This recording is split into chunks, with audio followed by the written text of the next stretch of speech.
The human heart can endure loss, but what if the past refuses to stay buried? What if, after decades of mourning, the person you lost suddenly reappears, unchanged by time? 31 years ago, a little girl vanished without a trace while playing in a cornfield with her grandfather. No footprints, no clues, just an eerie silence that swallowed them whole. Now, as her mother lies in a hospital bed, facing the end of her days, a young nurse appears at her side. A woman who looks exactly like the daughter she lost. But the real question isn't where she's been. It's whether she ever truly left. Get ready for a story that will make you question everything you thought you knew about memory, family, and the ghosts that live among us. Watch until the end, and don't forget to subscribe and tell us in the comments. Where are you watching from? Now let's begin. Margaret Carter never believed in miracles. Not after what happened all those years ago. Not after Emily vanished. She had spent the past 31 years waking up every morning with the same hollow feeling in her chest. That unbearable weight of not knowing, the endless cycle of hope and despair. The police had stopped looking. The town had moved on. But Margaret never did. She couldn't. Not when every single night, she still dreamed of that last afternoon. The golden sun sinking behind the cornfields, Emily's laughter echoing through the stalks, the way Thomas had held her hand and promised he would always protect her. And then, nothing. Silence. Margaret always told herself she would find answers before she died. But now, as she lay in a hospital bed in Kansas City, the beeping machines surrounding her like a symphony of mortality, she wasn't so sure. The doctors had been gentle in their words, but she knew the truth. Heart failure. The kind that didn't get better. The kind that gave you time to make peace with things, to say your goodbyes. But how could she say goodbye when she had never been given the chance to say goodbye to Emily? She had been slipping in and out of restless sleep when she first saw the nurse. First, she thought she was dreaming. A young woman stood by the window, bathed in pale morning light. Something about her was eerily familiar. The shape of her nose, the way her lips pressed together as if she were holding back words, the way she turned slightly, just enough for Margaret to see the deep brown eyes that seemed to pierce right through her. And then, the strangest thing of all, when she finally spoke, her voice was soft, hesitant, almost afraid. "You don't remember me, do you?" Margaret's breath caught in her throat. Something deep in her gut twisted painfully. I don't." The nurse smiled, but there was sadness in it. And then, just like that, she was gone. Margaret blinked, turning her head toward the door, but it was already closing. A hallucination. It had to be. She was old, sick. Her mind wasn't as sharp as it used to be. And yet, the feeling in her chest wouldn't go away. The lingering sense of familiarity, like a name on the tip of her tongue that she couldn't quite grasp. That night, she couldn't sleep. She stared at the ceiling, listening to the hum of machines, the faint murmur of voices in the hallway. And then soft footsteps. The door creaked open, and Margaret turned her head, her heart suddenly pounding. The nurse was there again, standing at the foot of the bed, her eyes filled with something unreadable. "I wanted to see you again," the nurse whispered. Margaret swallowed hard. "Who are you?" Instead of answering, the nurse reached into her pocket and pulled something out. A small wooden box. Margaret's entire body went cold. She knew that box. Every line, every grain of the wood. It was Emily's. Her hands shook as she reached for it, her breath shallow. She traced her fingers over the engraving on the lid, the words carved so delicately, so lovingly. "No matter where you are, love will always find you." Tears welled up in her eyes. Where did you get this?" The nurse's lips parted as if she wanted to say something. But then, suddenly, she took a step back. "I have to go." Margaret bolted upright. "Wait!" But it was too late. The nurse had already slipped out the door. Margaret pressed the box against her chest, sobbing silently into the darkness. The next morning, Margaret wasted no time. As soon as the first nurse came in to check on her, she grabbed her wrist. "The nurse from last night, the young woman with dark hair. Who is she?" The nurse looked puzzled. "Mrs. Carter, there was no night nurse assigned to you." Margaret's heart pounded. That's impossible. She was here. She gave me this. She lifted the wooden box with trembling hands. The nurse's eyes widened. Where did you get that? Margaret's stomach twisted. It was my daughter's. She disappeared 31 years ago. The nurse hesitated, then took a step closer. Mrs. Carter, I've worked here for 10 years. No one here looks like that. And that box, I saw you clutching it in your sleep last night, whispering her name. Margaret's hands trembled. No, she was real. I saw her. The nurse gave her a sympathetic look but said nothing more. She adjusted the four and left the room. Margaret sat in stunned silence, staring at the wooden box in her lap. Her thoughts raced. She wasn't crazy. She knew what she saw. That night, she waited. She barely moved, barely breathed, her eyes fixed on the door. Hours passed. Midnight came and went. Nothing. Until 3:17 a.m. A soft creak. Margaret held her breath. The nurse stood in the doorway. Please, Margaret whispered. Please tell me the truth. The nurse stepped forward, her voice barely above a whisper. I don't know what's real anymore. Margaret felt tears sting her eyes. Are you Emily? A long silence. The nurse clenched her hands, her knuckles white. And then, finally, I think so. Margaret's world tilted. She reached out, desperate, but the nurse took another step back. I'm sorry, she said, tears welling in her eyes. I didn't mean to. The room plunged into darkness. The machines beeped erratically. The window rattled as if hit by a strong gust of wind. The air felt heavy, suffocating. And then, just as suddenly as it had started, everything went still. The nurse was gone. Margaret gasped for breath, clutching the wooden box to her chest. Something was very, very wrong. She knew in that moment that she had to find out the truth, no matter what it took. Margaret couldn't shake the feeling that something was terribly wrong. The nurse, Emily, or whoever she was, had disappeared as suddenly as she had appeared, leaving behind only questions and a haunting sense of unease. She sat in her hospital bed, gripping the wooden box so tightly her fingers ached. The words carved into the lid felt like a cruel joke now. No matter where you are, love will always find you. Had it found Emily? Or had something else found her first? She needed answers. She needed to know if she was losing her mind, or if after 31 years her daughter had somehow returned. And if she had, where had she been all this time? The next morning, Margaret demanded to speak to the hospital administrator. The staff hesitated. They had never seen her this insistent before. But eventually, a tall man in his 60s, Dr. Alan Whitaker, stepped into her room.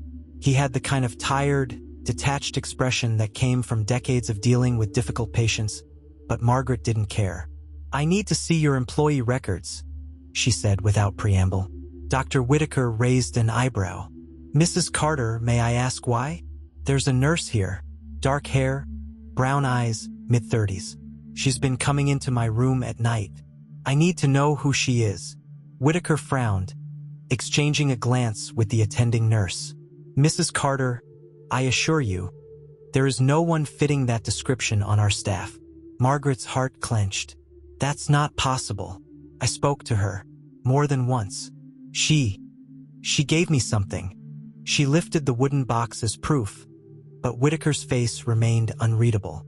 I understand this is upsetting, he said carefully, but I checked the overnight shifts myself. No one matching your description has been working here. Are you sure you weren't dreaming? Margaret felt heat rise in her chest, a mix of frustration and fear. I know what I saw, and I know when I'm awake. Whitaker sighed.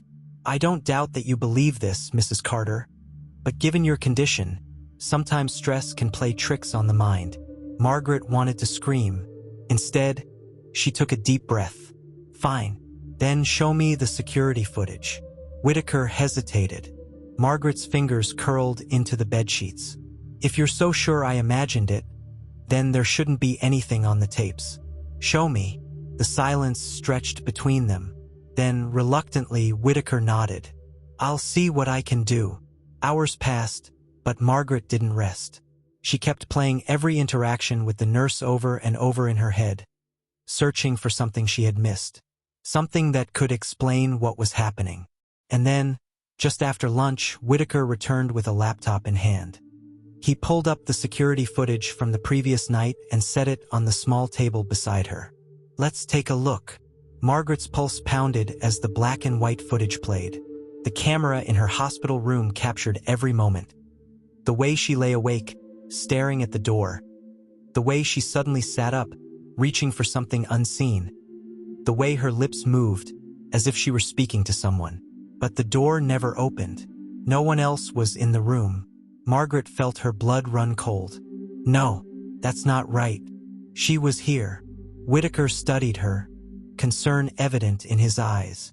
"Mrs. Carter, there was no one here but you." Margaret's chest tightened. "Then how do you explain this?" She held up the wooden box. Whitaker sighed. "I can't. But I do know the mind can create things when it's searching for something it's lost." Margaret shook her head violently. "No, this isn't in my head. She was real. She spoke to me. She called me Mom." Whitaker's expression softened, but he didn't argue. He simply closed the laptop and stood. "I think it would be best if you got some rest. I'll have someone check in on you later." Margaret barely heard him. She kept staring at the screen even after the footage stopped playing. If there was no one in the room, who had she been speaking to? That night, she stayed awake again, determined to catch the nurse. Emily, if she returned. But hours passed and no one came.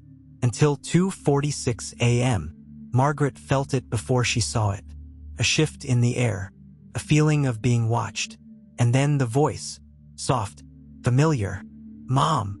Margaret's breath hitched. She turned her head slowly. Emily stood at the foot of the bed. Margaret's heart pounded so loudly she could hear it in her ears. She wasn't on the security footage. The staff didn't know who she was. But here she was, standing in front of her just like before. Margaret's voice trembled. You're real." Emily nodded, eyes glistening. "I didn't mean to scare you. I had to see you." Margaret swallowed thickly. "Where have you been?" A flicker of something, fear, crossed Emily's face. "I can't explain yet, but you have to trust me. Something isn't right, and you have to be careful." Margaret's pulse quickened. "What do you mean?" Emily took a shaky breath. "It's not over, Mom. The cornfield, it's not gone." Margaret froze. "That's impossible. The land was cleared years ago." Emily shook her head. "No, it was never about the land. It was about what's beneath it." Margaret's skin prickled. "What are you saying?" Emily took a step closer. "You have to go back, Mom. You have to find Grandpa." Margaret's stomach clenched. "Your grandfather has been gone for decades." Emily's expression was unreadable. "No, he hasn't." The room seemed to grow colder. Margaret's voice was barely above a whisper. "Emily, what happened to you?" Emily hesitated. Then finally she spoke. "I never left." Margaret's breath caught. "But that's not possible. You disappeared for 31 years. Emily's gaze was distant, haunted. "For you, maybe." Margaret's heart pounded. "What does that mean?" Emily reached for her hand. Her fingers were warm, solid. "Real. It means," she whispered, "that time doesn't work the same way for me anymore." Margaret's body went rigid. She didn't understand. She couldn't. And then, before she could say another word, Emily squeezed her hand. "Mom," she said softly, "I'm sorry." And just like that, she was gone. Margaret gasped, jerking upright. She clutched at the empty air where Emily had just been standing. And then she felt it. In her hand, clenched so tightly she hadn't even noticed. Another wooden box. She swallowed hard, slowly lifting the lid. 2 words were carved inside. "Help me." Margaret's world tilted. She had to get out of here. She had to go back, no matter what awaited her. Margaret couldn't stay in that hospital another minute. The moment the sun rose, she called for the doctor, insisted that she was feeling better, that she wanted to continue her treatment from home.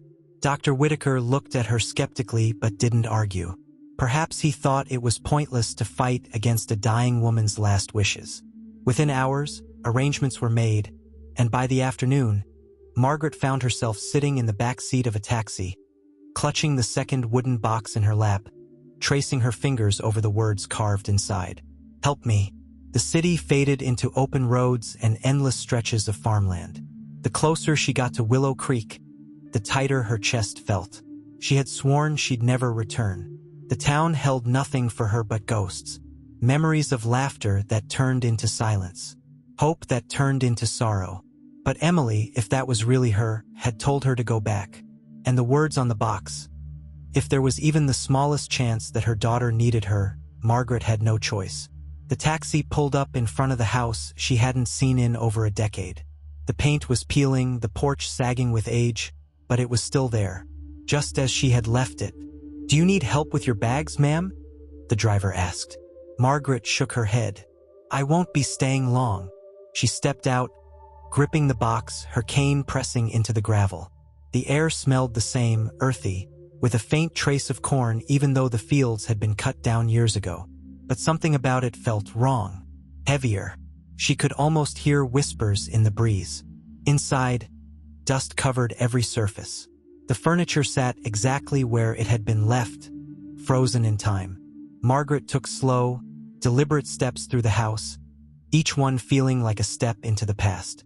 The family photos still hung on the wall, faded now. Emily's school picture, age 6, smiling with her 2 missing front teeth. Thomas standing by the fireplace, his arm around Margaret's mother. They had all been happy once. That happiness had disappeared the same day Emily had. She placed the wooden box on the dining table next to the first one. "No matter where you are, love will always find you. Help me." What did it mean? Margaret ran her fingers along the wood, her mind spinning. And then something caught her eye, a faint glimmer in the corner of the room. She turned. A key. It sat on the windowsill, old and rusted, the initials TC engraved on its surface. Thomas Carter. Margaret's breath hitched. This hadn't been here before. Her hand shook as she picked it up. A key meant there was something locked, something she was meant to find. She knew exactly where to look. The basement door groaned as she pushed it open. The wooden steps creaked beneath her weight as she descended into the dimly lit space below. The air was thick, damp, untouched by time. Shelves of old books lined the walls, a workbench cluttered with tools. But Margaret's eyes went straight to the wooden chest tucked into the farthest corner. She hadn't touched that chest since Thomas had vanished. With trembling fingers, she pressed the key into the lock, turned with a click. The lid creaked open. Inside, she found a collection of old papers, letters, and, at the very bottom, a journal. Margaret's pulse pounded as she flipped open the first page. August 17th, 1993. "I don't know if I should be writing this down. Some things are better left forgotten. But I can't shake the feeling that one day, someone will need to know the truth. And if that someone is you, Margaret, I hope you can forgive me." She swallowed hard, turning to the next entry. August 21st, 1993. "Something is wrong with the cornfield. I know how that sounds, but I can't ignore it anymore. The land feels alive. Emily says she hears voices when she plays there. I thought she was imagining things, but today I heard them too." Margaret's hands shook. She turned another page. August 25th, 1993. "I should have listened. I should have never taken her there." The moment we stepped into the field, the air changed. The wind stopped. The stalks stood perfectly still. I felt something watching us. I swear, it was right there in front of me, but I couldn't see it. And then, Emily let go of my hand. Margaret's breath hitched. August 26th, 1993. She disappeared. One second she was beside me, the next, gone. I searched everywhere, called her name until my throat bled. But there were no footprints, no sign that she had ever been there at all. It was as if the earth swallowed her whole. Margaret flipped faster now, desperate for answers. August 30th, 1993. I went back. I had to.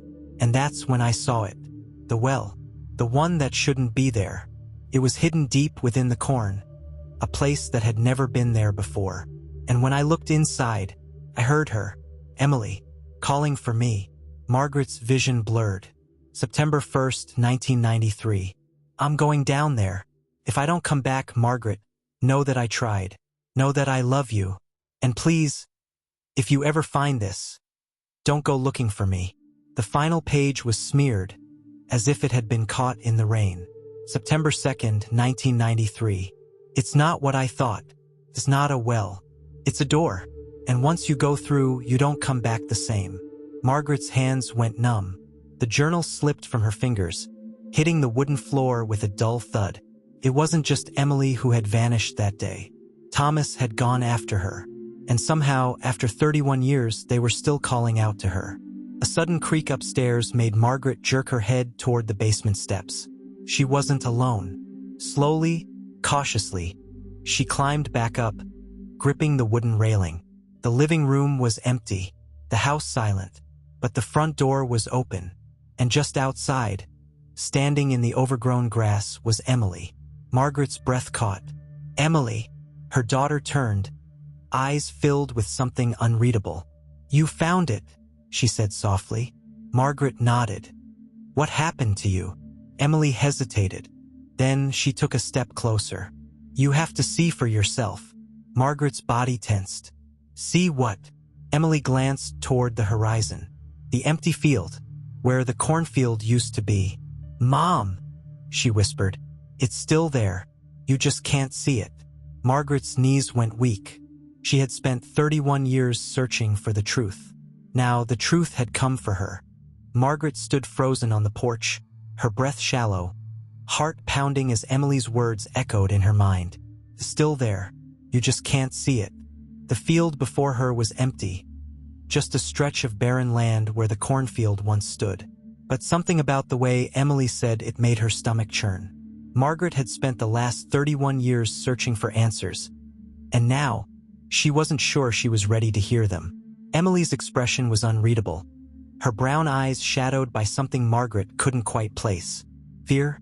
Hesitation? Sadness? After all these years, she should have been overwhelmed with joy, but there was a weight in the air, a tension that clung to them like humidity before a storm. Margaret took a step forward, gripping the wooden railing for support. Emily, where have you been? Emily hesitated. The silence stretched between them, thick, suffocating. I was here, she finally said, her voice barely above a whisper. I never left. Margaret's pulse quickened. That's not possible. You disappeared. The police searched for months. We held a funeral, Emily. There was nothing left to find. Emily looked away, her jaw tightening. That's because they weren't looking in the right place. Margaret swallowed hard. And where is the right place? Emily turned her gaze back to the field. You have to see for yourself. Margaret's fingers curled into the wooden railing. Every instinct screamed at her to stay inside, to shut the door and pretend none of this was happening. But she had spent too many years pretending. She had lived with the ache of an unanswered question for too long. She couldn't turn away now. Slowly, she stepped down from the porch, feeling the damp grass beneath her shoes. Emily waited, watching her carefully, as if gauging whether Margaret would turn back. They walked in silence across the empty land, the wind whistling softly through the remnants of broken stalks. With each step, Margaret's chest grew tighter. It wasn't just fear. It was something else, something she couldn't quite name. The land felt different, wrong, as if it remembered more than it should. Emily stopped suddenly. Margaret nearly ran into her. Emily, what? Before she could finish, Emily reached out and took her mother's hand. And the world changed. The empty land flickered, like an old film reel jumping to life. The barren field was gone, replaced by towering corn stalks, golden and swaying in a wind Margaret couldn't feel. The air thickened, heavy with the scent of earth and something else. Something metallic, something stale. Margaret gasped, yanking her hand away. The vision snapped like a rubber band, and the field was empty again. She staggered back. What was that? Emily's face was pale. The truth. Margaret pressed a hand to her chest, her breath uneven. How did you do that? Emily hesitated before answering. The cornfield isn't gone. It never was. It exists between what, I don't know, between time, between places, but it's there. And if you know how to look, you can find it. Margaret's hands shook. That's impossible. Emily's gaze darkened. Then how am I standing here? Margaret's throat tightened. Her daughter, her baby, was supposed to be dead. But she was here, real, breathing. And yet, something was terribly wrong. Margaret forced herself to steady her voice. If you never left, then where were you? What happened to you? Emily's fingers trembled at her sides. I was with Grandpa. Margaret's stomach dropped. Her voice came out hoarse. Thomas. Emily nodded. He never left either. Margaret felt lightheaded. She had spent years grieving her father. She had mourned him just as she had mourned Emily. But if Emily was telling the truth, where is he? Emily's face clouded. He's still there. Margaret's pulse roared in her ears. Then we need to get him out. We need to. Emily's hand shot out, gripping Margaret's wrist tightly. No, you don't understand. Margaret froze. Emily's grip was strong, too strong. There was a desperation in her eyes now, a silent warning. Margaret's voice wavered. Emily, what aren't you telling me? Emily let go and took a step back. She looked as if she wanted to say something, but something held her back. Finally, she whispered, It doesn't let go. A shiver ran down Margaret's spine. What doesn't? Emily's eyes darted toward the empty field. The one Margaret now knew wasn't empty at all. The corn. Margaret swallowed hard. You're not making sense. Emily shook her head. I know, and I'm sorry, but I can't explain it. You have to see it yourself. Margaret didn't know if she was ready, but Emily had already started walking. Margaret hesitated, then followed. They stopped in the center of the land where the cornfield used to stand. Emily turned to her mother, searching her face. I need you to trust me, she said softly. Margaret's chest ached. I do. Emily nodded. Then, without another word, she knelt and pressed her palms to the dirt. The ground trembled. Margaret stumbled back, her heart hammering against her ribs. The air grew thick, charged with something unseen. The earth cracked, splitting open at their feet. And then, the well appeared. It wasn't old. It wasn't crumbling with age. It looked new, untouched, as if it had been waiting for them. Margaret's breath came in shallow gasps. She had seen this well before, in Thomas's journal, in her nightmares. Emily stood slowly, her face pale. This is where it started. Margaret's knees felt weak. Emily, what's down there? Emily hesitated. And then, in a voice barely above a whisper, she said, the rest of the story. Margaret felt the weight of 31 years crash over her. She had spent decades trying to forget. Now she had no choice but to remember. Margaret's breath came in shallow, uneven gasps as she stared at the well. It stood before her, impossibly pristine, as if untouched by time, as if it had always been there, waiting.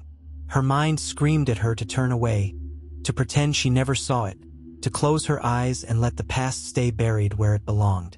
But she couldn't. Not now. Not when Emily was standing beside her. Flesh and blood.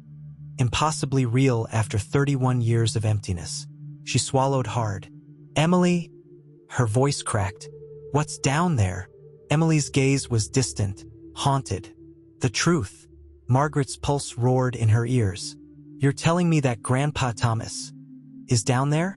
After all these years? Emily hesitated. Not exactly. Margaret's hands trembled. Then where is he? Emily looked at the well, her face unreadable. He's waiting. A chill ran down Margaret's spine. The way Emily said it, so certain, so final, made her chest tighten. I don't understand.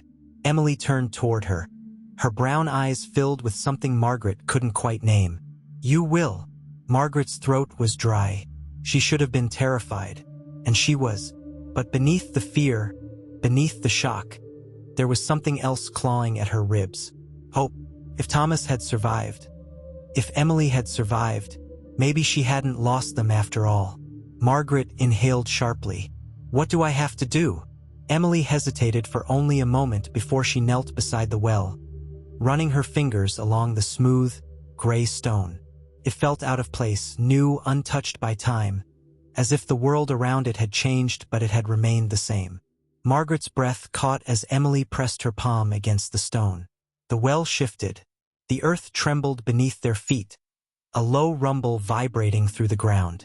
Margaret gasped, stumbling back, gripping her chest as a deep, hollow sound echoed from within the well. A sound that wasn't just wind. It was voices. Margaret's blood ran cold. She heard it, a whisper so faint it could have been imagined. Margaret! Her heart stopped. She knew that voice. She would have known it anywhere. Tears burned her eyes as she staggered forward, gripping the edge of the well. Thomas! The wind picked up, rustling the air around her, sending a shiver down her spine. She squeezed her eyes shut, listening, desperate, frantic, until she heard it again.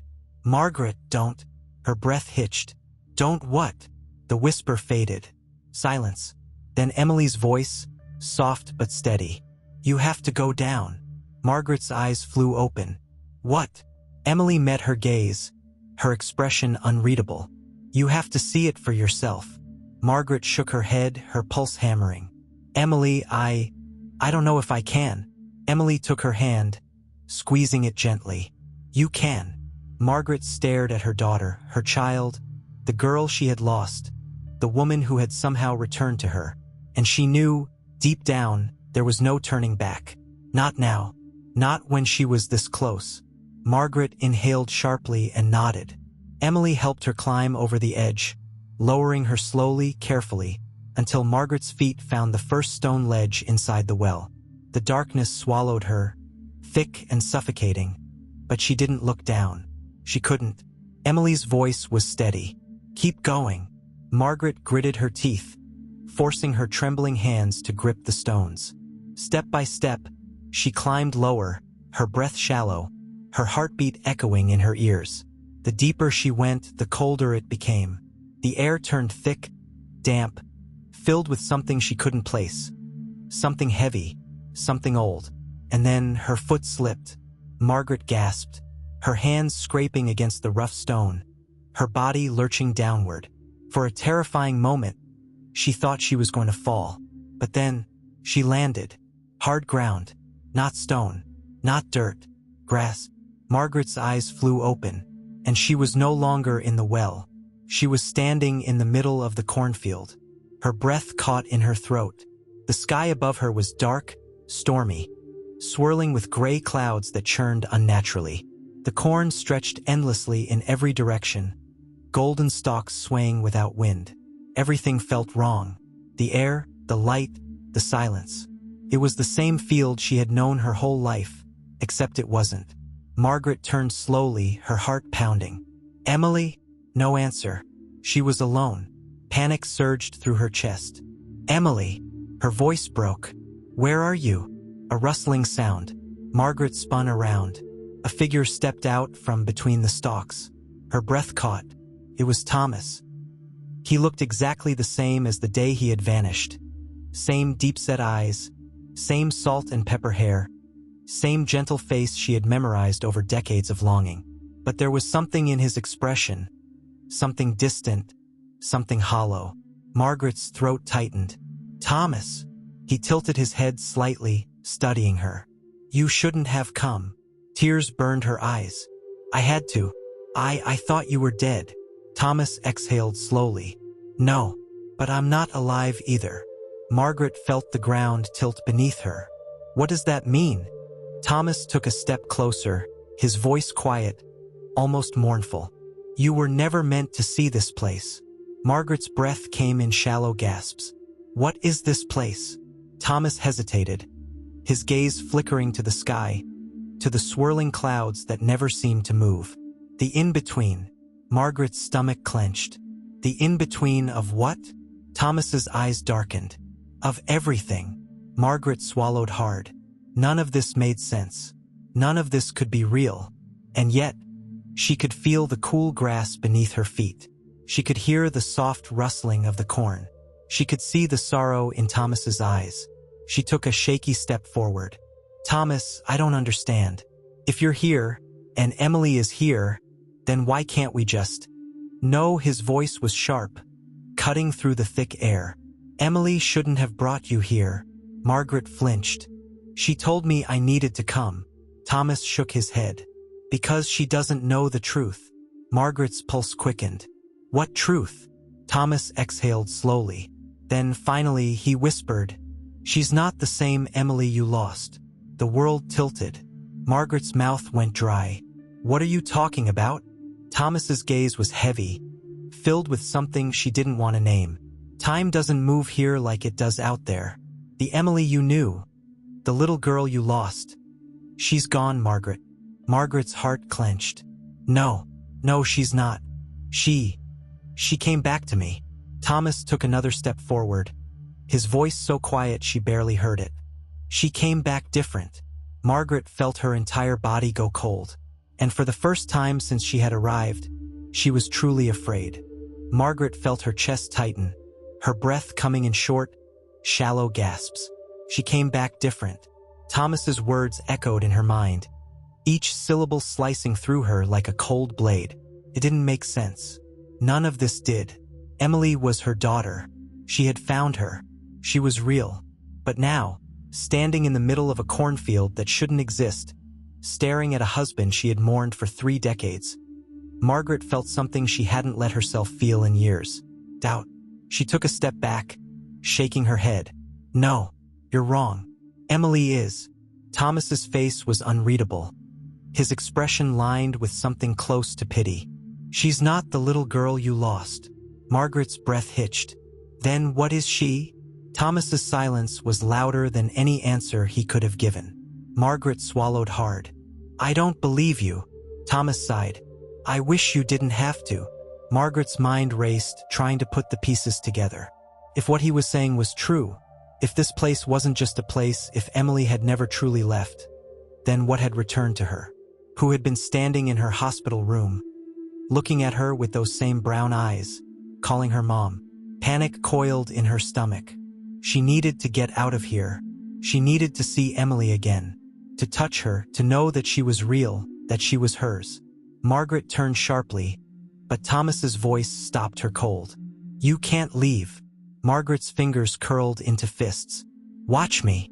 Thomas exhaled, his shoulders dropping slightly. "I don't mean that I won't let you. I mean you can't."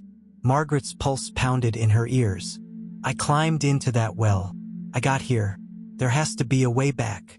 Thomas hesitated, then looked past her, toward the horizon where the corn stretched endlessly. The sky was shifting now, the colors deepening into a bruised shade of purple, streaked with something unnatural, something that didn't belong.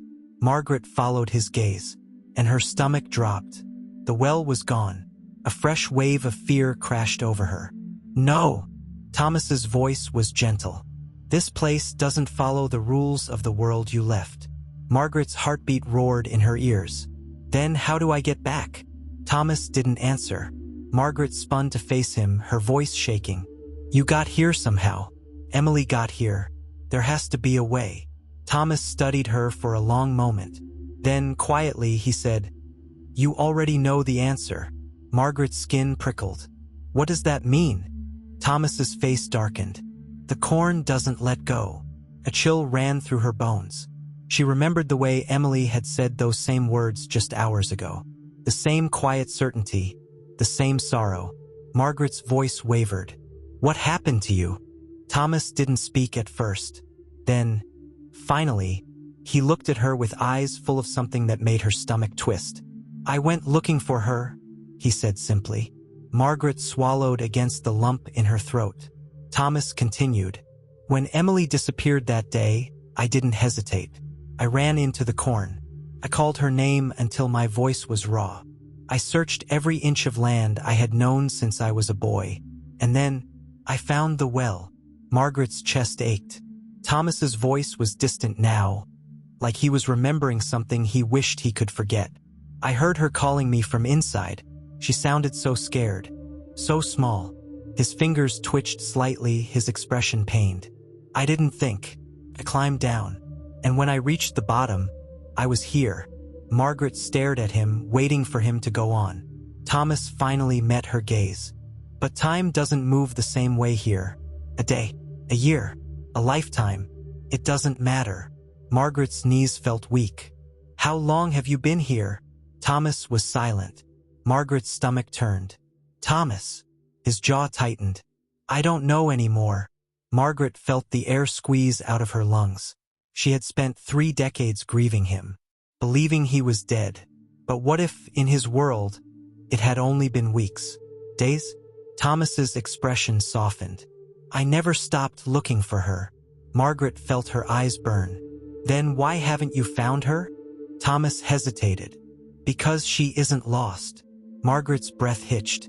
That doesn't make sense. Thomas's voice was quiet. Doesn't it? Margaret felt herself unraveling. Then why did she come back to me? Thomas exhaled slowly. Because it wanted her to. Margaret's body went rigid. Her blood ran cold. What is this place? Thomas's eyes darkened. You need to wake up, Margaret. You're asking the wrong questions. Margaret's breath came faster now, her pulse quickening. She couldn't stay here. She wouldn't stay here. She turned sharply, searching the cornfield for anything. Anything that could lead her back. And then, a shadow moved between the stalks. Margaret's heart stopped. She wasn't alone. A figure emerged slowly from the corn, stepping into the dim light. Margaret's breath caught in her throat. It was Emily, but something was wrong. Her eyes. Margaret had spent her entire life memorizing those eyes. The warm brown of autumn leaves, the softness, the depth. But the girl standing before her now, her eyes were black. Margaret staggered back, her pulse hammering in her chest. Emily? Emily tilted her head slightly, watching her. Margaret's voice trembled. What happened to you? Emily didn't answer. Then slowly she smiled. Margaret's breath turned shallow. Something was very, very wrong. Thomas's voice was barely above a whisper. Margaret, run. Margaret's body jolted into motion before she could think. She turned and bolted, her feet pounding against the damp earth, the stalks of corn whipping past her as she ran blindly into the dark. She didn't look back. She couldn't, but she could hear them. The whispers, the voices, the sound of something moving behind her. And above them all, one voice rose above the rest, soft, familiar, and impossibly distant. Mom, don't leave me. Margaret's heart shattered, but she kept running. She didn't stop until the world around her went silent, until the ground beneath her shifted. And suddenly, she was falling. Margaret's scream caught in her throat as she plunged into the darkness. Her body weightless, her mind unable to process what was happening. The fall felt endless, the wind rushing past her ears, her stomach twisting into painful knots. And then, impact. She hit the ground hard. The breath knocked from her lungs as a sharp pain shot up her spine. The world spun violently around her, the darkness thick, pressing against her like a living thing. She gasped for air, her hands clawing at the dirt beneath her, trying to ground herself, to convince herself that she was still alive. And then she heard it, breathing, not her own, slow, shallow, close. Margaret's entire body went rigid. She forced herself to turn her head, her heart slamming against her ribs. The darkness shifted, shapes forming, shadows moving. And then she saw him, Thomas. He was lying just a few feet away, his body still, his face turned toward the ceiling of whatever underground space they had fallen into. Margaret's breath hitched. Thomas! No response. Panic surged through her veins. She crawled toward him, ignoring the way her hands trembled, the way her legs screamed in protest. She reached out, pressing her fingers against his shoulder. Thomas, wake up! A slow inhale, a deep, shuddering breath, and then his eyes opened. Margaret exhaled sharply, relief flooding her. But it was short-lived, because when Thomas looked at her, there was something in his gaze that made her blood run cold. It wasn't confusion. It wasn't fear. It was recognition. as if he had expected this, as if he had been waiting. Margaret swallowed hard. Where are we? Thomas sat up slowly, his movements careful, deliberate. He glanced around, his face unreadable. The same place we've always been. Margaret's stomach twisted. What does that mean? Thomas's jaw tightened, but he didn't answer. Instead, he looked past her, his expression darkening. Margaret turned and felt her heart stop. The walls around them weren't stone. They were roots, thick, gnarled, pulsing, twisting into each other, wrapping around the space like veins. The air smelled damp, heavy with something old, something alive. Margaret felt bile rise in her throat. What is this? Thomas stood slowly, dusting himself off. It's the other side of the field. Margaret's pulse pounded in her ears. That's not possible. She turned in circles, her breath coming faster. There was no way out. No doors, no tunnels. Nothing but the dense web of roots surrounding them like a cage. We fell. We should be underground. Thomas nodded. We are. Margaret's body went cold. Thomas exhaled, his gaze heavy. Margaret, you need to listen to me. There are things you don't understand. Things I didn't understand. Not at first. Margaret's hands clenched into fists. Then make me understand. Thomas hesitated. Then finally he spoke. This place, it's not just a place. It's alive. Margaret's breath caught. Thomas continued, his voice low, steady. It doesn't just take. Keeps. It doesn't forget. It doesn't let go. He looked at her, his expression unreadable. And neither does she.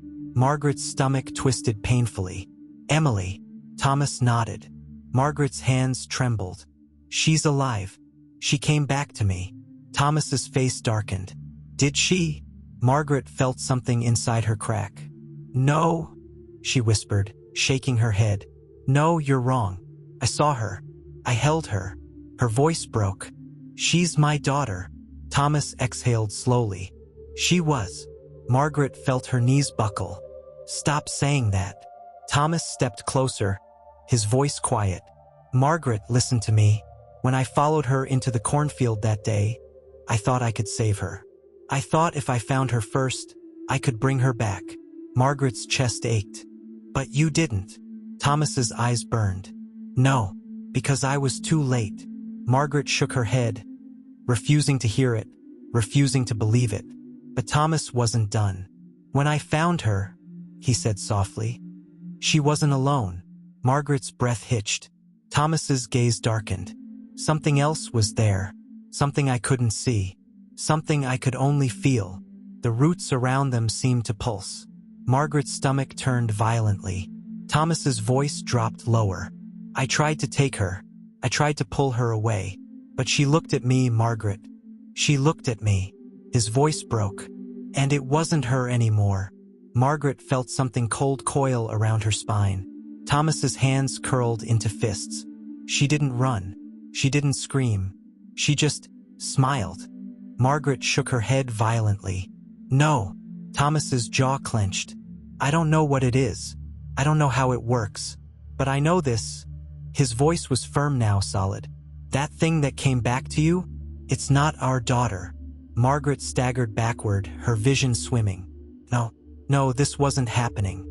This wasn't real. Emily was real. Emily had come back. Hadn't she? Margaret pressed a hand to her chest, trying to steady her breathing, trying to push down the nausea rising in her throat. And then, a sound. Faint, soft, a whisper. Mom! Margaret's entire body went rigid. The voice was coming from the roots. She turned slowly, her breath shallow, her pulse hammering against her ribs. The roots shifted. Margaret's heart clenched. Something was moving behind them. The whisper came again. Mom, please. Margaret's breath hitched. The voice was small, weak, a child's voice. She stumbled forward, her hands shaking as she reached out, as she touched the roots. And then, they split open. Margaret's world tilted, because there, tangled in the roots, was a little girl. Her brown hair was matted, her face pale, her small hands reaching, desperate, trembling. Margaret's breath left her in a choked sob. Emily. The child blinked up at her, her lips parting, tears streaming down her dirty cheeks. Mom, help me. Margaret collapsed to her knees. Thomas's voice was urgent now. Margaret, don't. Margaret's fingers brushed against the girl's. Warm, real, alive. Emily, her daughter. Margaret let out a broken sob. I found you. The girl's lips quivered. Mom. And then, she smiled. Margaret froze. The warmth in her chest turned to ice. Because it wasn't the smile of a child. It was something else. Something that had been waiting. Thomas's voice was desperate now. Margaret, let go. But it was too late. Because the roots snapped forward. And the world went black. The darkness swallowed Margaret whole. It wasn't just the absence of light. It was the absence of everything. No sound. No air. No sensation. Just endless nothingness stretching in every direction. A void so complete it felt like she was dissolving into it. For a terrifying moment, she thought she was dead. And then, a heartbeat, not her own. Slow, deep, resonating through the emptiness like a distant drum. Margaret gasped, her lungs burning as if she had been holding her breath for hours. Her body jolted back to life, her senses returning in fragmented bursts. The scent of damp earth, the weight of gravity pulling her downward, the distant hum of something alive. She was still here, wherever here was, and she wasn't alone. A voice, soft, familiar. Mom! Margaret's breath caught. She turned sharply, her vision still adjusting to the dim, shifting light. Emily stood before her, but it wasn't the Emily from before. Not the woman in the hospital. Not the shadow in the field. This was her Emily, her child, her 6-year-old daughter. Margaret's entire body went numb. Emily? The little girl sniffled, her tiny hands trembling. Mom, I don't know where I am. I don't know how to get out. Margaret's heart clenched, breaking open, spilling 31 years of grief into the empty space between them. She fell to her knees, reaching for her fingers brushing against Emily's arms. Solid, warm, real. Tears blurred Margaret's vision. Oh, baby, I'm here.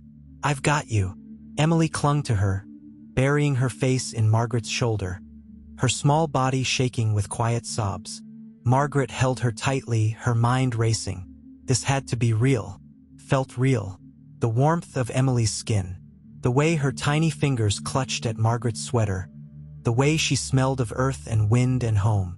But then, a whisper, barely audible. Mom! Margaret stiffened. The voice hadn't come from the child in her arms. It had come from behind her. Margaret turned her head slowly, dread coiling in her stomach like a living thing. The roots shifted, parting like a curtain. And another Emily stepped forward. Margaret's breath hitched violently in her throat. This Emily looked the same. The same brown hair, the same tear-streaked face, the same trembling hands. But there was something wrong. The eyes, too wide, too dark, too hungry. Margaret's grip on the child in her arms tightened. Her pulse thundered in her ears. The second Emily took a step closer. Mom, she whispered. Please, you have to help me. Margaret's throat went dry. She looked down at the little girl in her arms. Her heart screamed that this was her real Emily. The way she felt, the way she fit against Margaret's body, the way she sobbed into her shoulder like she had done 1,000 times before. But then she looked at the second Emily, and something in her gut twisted painfully. One of them was real. One of them wasn't. Margaret's fingers dug into the fabric of the child's dress. Emily, she said slowly, her voice barely above a whisper. Where did you go that day? The little girl in her arms sniffled. I don't remember. The second Emily took another step forward. She's lying. Margaret's breath caught. The child in her arms flinched. No, I'm not. The second Emily tilted her head. Ask her what Grandpa's nickname for her was. Margaret's body tensed. She had never told anyone. Not the police. Not James. It was a secret only Thomas and Emily had shared. Her mouth felt dry. Emily, what did Grandpa call you? The The little girl in her arms hesitated. Margaret's pulse slammed against her ribs. Too long. She was thinking, searching, trying to remember something she should have known. Margaret's grip loosened, and the little girl in her arms changed. The warmth of her skin turned to ice. The weight in Margaret's lap grew heavier, denser, suffocating. The tiny hands clutching her sweater tightened too much, fingers curling unnaturally, pressing into her back like claws. Margaret's stomach lurched. She shoved the child away.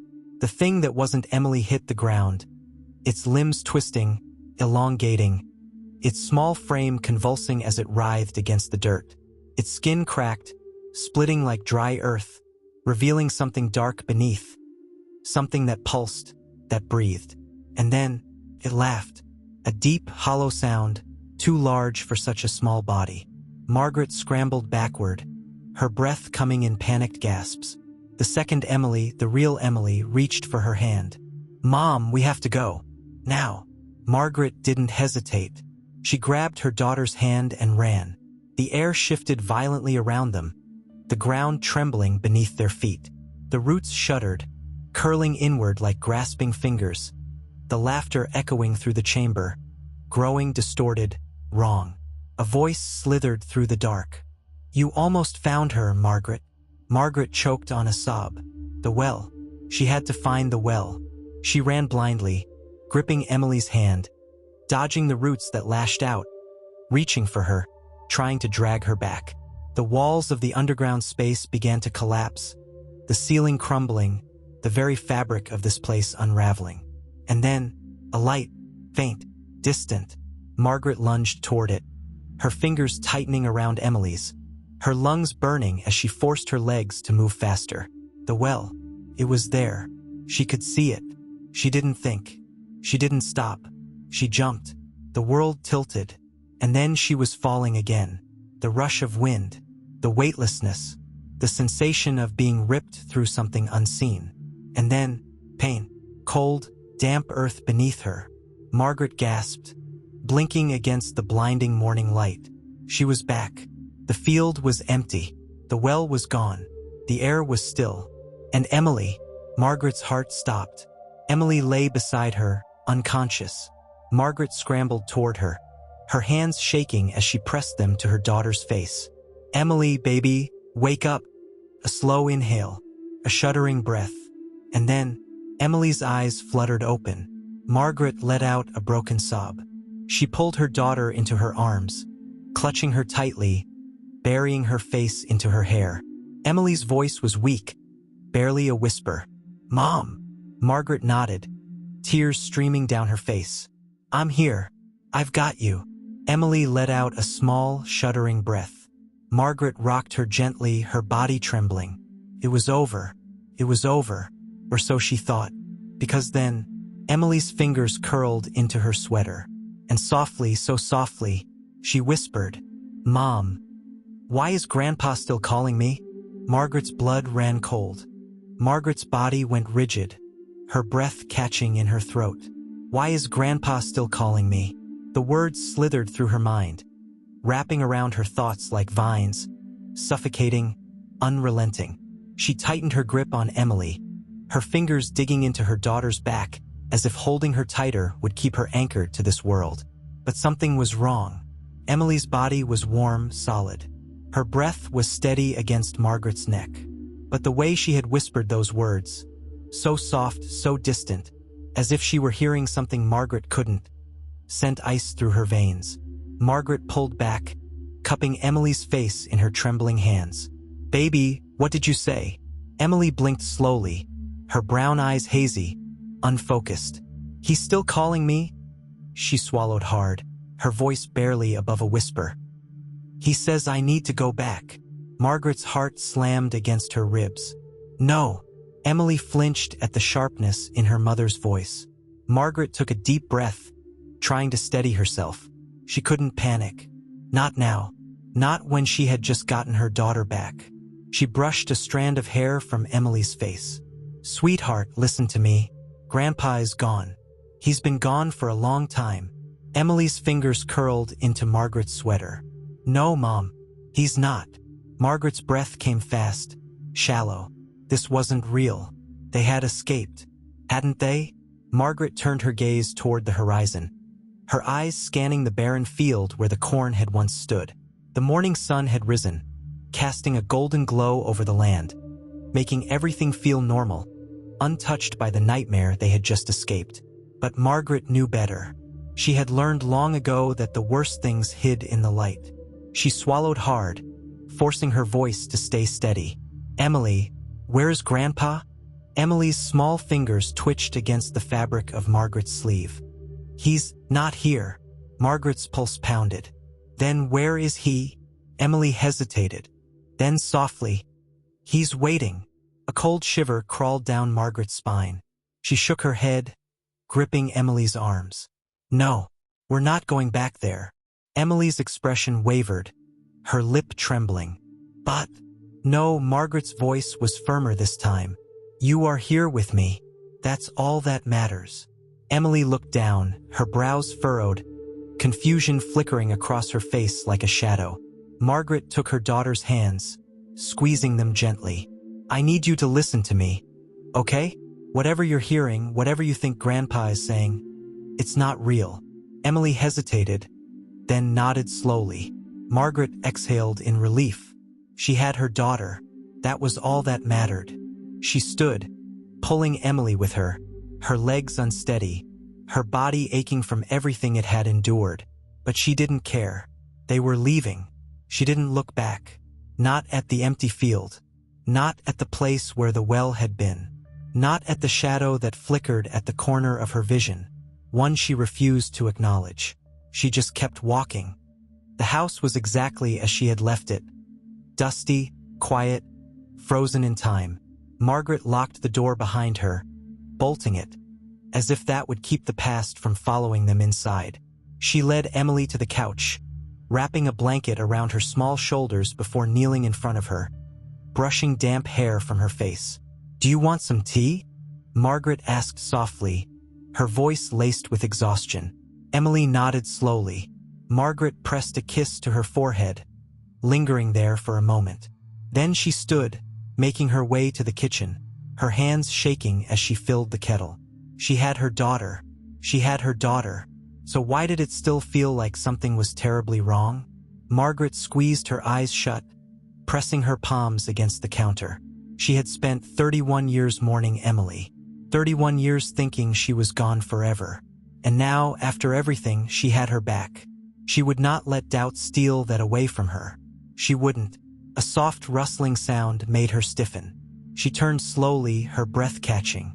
Emily was still sitting on the couch, the blanket wrapped around her small frame. But she was staring at something.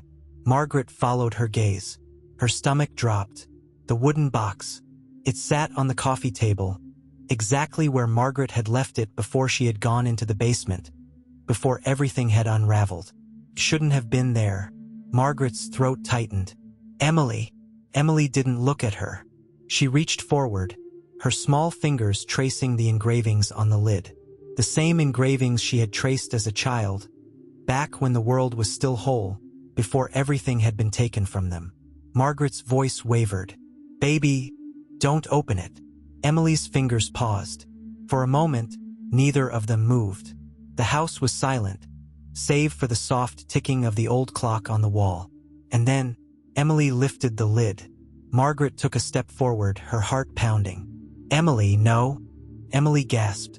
Margaret rushed toward her, grabbing the box, but it was empty. Margaret's breath caught. Emily looked up at her, her small face pale, her lips trembling. "Mom!" Margaret swallowed hard. "What is it?" Emily's voice was barely above a whisper. "It's not over." Margaret's pulse roared in her ears. "What?" Emily lifted her small hand, and Margaret saw it. A mark, dark, thin, faint, but spreading like veins beneath her skin. Margaret's body turned to ice. It was crawling up Emily's wrist. Margaret grabbed her daughter's hand, panic clawing up her throat. "What is this?" Emily's lip trembled. "I don't know." Margaret's breath came fast, uneven. She pressed her fingers to the mark, as if she could wipe it away, but it didn't fade. Pulsed. A slow, steady heartbeat beneath Emily's skin. Margaret's vision blurred. And then, a knock at the door. Margaret's head snapped up, her entire body tensing. No one should have been here. No one knew she had returned. She turned toward the door, her breath shallow. Another knock. Slow. Measured. Margaret swallowed hard, her voice unsteady. "Who is it?" Silence. And then, a voice. Soft. Familiar. "Margaret." Margaret's blood ran cold. She knew that voice. Knew it better than her own. It was Thomas. Her legs nearly gave out beneath her. Her hands trembled violently. He was here. Margaret turned to Emily, her voice barely above a whisper. "Stay here." Emily clutched her arm. "Mom, don't." Margaret forced a shaky smile, brushing her fingers through her daughter's hair. "It's okay." It wasn't okay. But she had to see. She had to know. Margaret turned toward the door, her pulse hammering against her ribs. She reached out, her fingers curled around the handle. She took a breath and opened it. Margaret's fingers trembled on the doorknob, her breath shallow, heart hammering against her ribs. She wasn't ready. She knew, deep in her bones, that whatever was on the other side of that door would change everything. And yet, she couldn't stop herself. She had spent 31 years searching for answers, drowning in grief, chasing shadows. Now the shadow had come to her. She swallowed hard and pulled the door open. The world outside seemed untouched. The sky was a soft gray, the morning air thick with the scent of damp earth. The house stood silent, the empty field stretching beyond it like a forgotten memory. But standing in the doorway, framed by the weight of the past, was Thomas. Margaret's breath caught. He looked exactly the same deep-set eyes, the same salt and pepper hair, the same lines etched into his face, carved by time and sorrow. But there was something wrong. His clothes were untouched by dust, his skin pale, as if he had never stepped into the real world. His hands hung at his sides, motionless. And his eyes were too still, too knowing. Margaret's voice barely escaped her lips. "Thomas." His lips parted slightly, but he didn't smile. "You opened the door." Margaret's stomach twisted. "You knocked." Thomas exhaled slowly, his gaze unreadable. "I had to." Margaret's grip on the doorframe tightened. "Why?" A long silence stretched between them. Then, finally, his voice dropped to a whisper. "Because it's time." Margaret's throat constricted. "Time for what?" Thomas's gaze flickered past her, into the house. "Where is she?" Margaret's heart slammed into her ribs. She stepped forward, blocking his view. "She's inside." Thomas tilted his head slightly. "I need to see her." Margaret's fingers curled into fists. "No." His expression didn't change. He simply stood there, motionless, watching her. Then softly, "She isn't yours anymore." Margaret's breath hitched. A chill spread through her limbs, creeping up her spine like cold fingers. Her voice came out hoarse. "You're wrong." Thomas took a slow step forward. Margaret didn't move. His voice was steady, measured. "Margaret, let me in." Margaret's pulse pounded. Every instinct screamed at her to slam the door, to lock it, to pretend none of this was happening. But she knew, deep in her chest, in the marrow of her bones, that this moment had been waiting for her since the day Emily disappeared. She tightened her jaw. "I don't believe you." Thomas blinked, a flicker of something dark passing over his features. "Believe what?" Margaret's voice was barely a whisper. "That you're him." A silence so thick it swallowed the air between them. Then, Thomas's lips curled into something almost a smile. "You finally understand." Margaret's stomach lurched. She took a step back, her fingers tightening against the doorframe. "Who are you?" Thomas didn't answer, but he stepped forward again, just enough for Margaret to see. His shadow didn't move. Margaret's heart stopped. She sucked in a sharp breath, her fingers trembling. Thomas's expression remained calm, patient, as if he had been expecting this realization. "You don't have to fight it." Margaret's blood ran cold. Her voice barely escaped. "You're not real." Thomas tilted his head slightly, as if considering her words. I was. Margaret's entire body went numb. He took another step forward, his voice soft. You can still fix this, Margaret. You can still let her go. Margaret's breath came fast, uneven. No. His gaze darkened. Then it won't stop. Margaret's hands trembled. What won't? Thomas blinked slowly, as if pitying her. It. Margaret's chest ached. The corn. Thomas nodded once. It doesn't just take. It keeps. Margaret swallowed hard, her mind racing. Thomas's voice was quiet now. You brought her back. Margaret's eyes burned. Because she's mine. Thomas's jaw clenched slightly. Then look at her. Margaret's body went cold. She turned, slowly, dread curling in her stomach. Emily stood in the hallway, but she wasn't alone. A dark shape loomed behind her, its form shifting, flickering, as if it were barely tethered to the world. Its hands rested gently on Emily's small shoulders, its head tilted as if whispering something only she could hear. Margaret's breath caught in her throat. Emily's lips parted. Mom! It won't let go. Margaret stumbled backward, her chest tightening. Emily, come here. Emily's small fingers twitched at her sides, but she didn't move. Margaret's voice cracked. Baby, come here. Emily swallowed hard, her gaze flickering between her mother and the thing behind her. I don't know if I can. Margaret felt something break inside her. She looked at Thomas, her voice desperate. How do I stop this? Thomas's expression softened. You already know. Margaret's heart pounded. Tell me. His voice was quiet. You have to choose. Margaret's breath caught. Choose what? Thomas's gaze flickered to Emily. Who stays? Margaret's entire body went rigid. She shook her head. No. No, I won't. Thomas exhaled slowly.